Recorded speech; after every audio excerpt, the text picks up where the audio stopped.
ginawa ko sa itlog, abay, hindi ko akalain na magugustuhan pala ito ng buong pamilya ko. Sabi kasi nila, ngayon lang daw sila nakatikim ng ganito kasarap na luto sa itlog. To start nga ay meron lang pala tayo ditong 7 pirasong itlog na nilaga ko na po kanina. Enough na po yung ganyang karaming itlog para mapakain ng 4 hanggang 5 miyembro ng pamilya. Bali, hard-boiled po dapat ang pagkakaluto natin dito sa itlog, guys. Mga 20 minutes ko po yung niluto para sure na pati ang egg yolk ay lutong-luto. Bali, i-grate or isi-shred lang natin itong 7 itlog hanggang sa madurog na lahat ng mga yan. Mas mainam kasi guys, na i-shred na lang ito para mas pino ang pagkakadurog natin dito. After nga natin yung madurog, ay dito naman tayo sa iba pang mga ingredients. Bali, magpipino lang po tayo dyan ng ilang pirasong cloves ng bawang. Then, saka isunod ang sibuyas. Pinong hiwa din po ang gagawin natin dyan.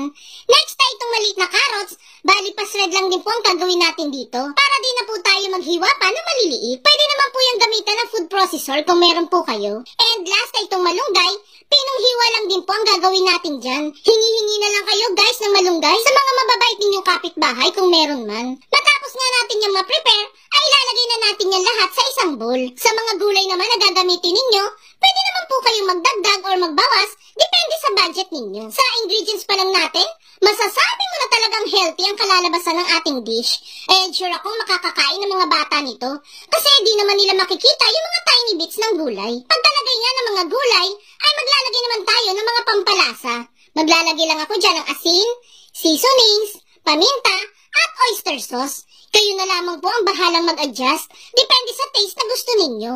At kung nakaabot ka sa part ng video natin ito, it means na interesado ka sa itlog recipe na sinishare natin ngayon.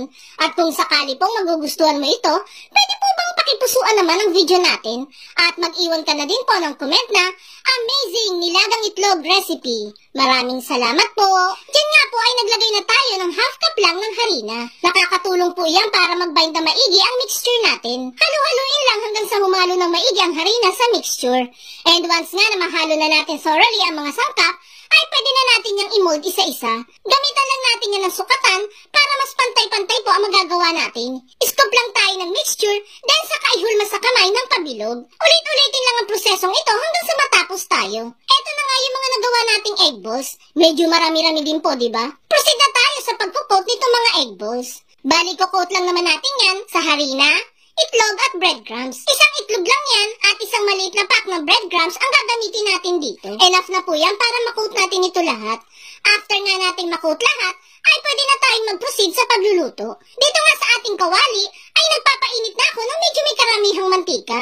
Mas maganda kasi ang kalalabasan nito kapag pa-deep fried po ang luto. Bali, nasa high heat po nakalagay ang apoy natin dito para mas mabilis maluto itong mga egg balls at hindi mababad sa mantika. Ang goal lang naman po kasi natin dito is maging golden brown lang ang outer layer nito. Lulutuin lang natin ito ng mga 5 to 6 minutes until golden brown. Yan guys! Oh, di ba? Ang ganda ng pagkakaluto natin sa mga egg balls. Kapag ganyan na nga, ay pwedeng-pwede na natin yang hanguin. And there you have it guys. Ready to serve na itong pinalevel up na luto sa itlog. Crunchy ang labas, malambot at malasa naman ang loob. Yan ang malalasahan mo sa ating ginawang egg balls. Tapos isasawsaw mo sa mayonnaise na may ketchup. Ay, panalo talaga. Kaya itag mo na ang buong pamilya at barkada at subukan nyo na ding magluto nito.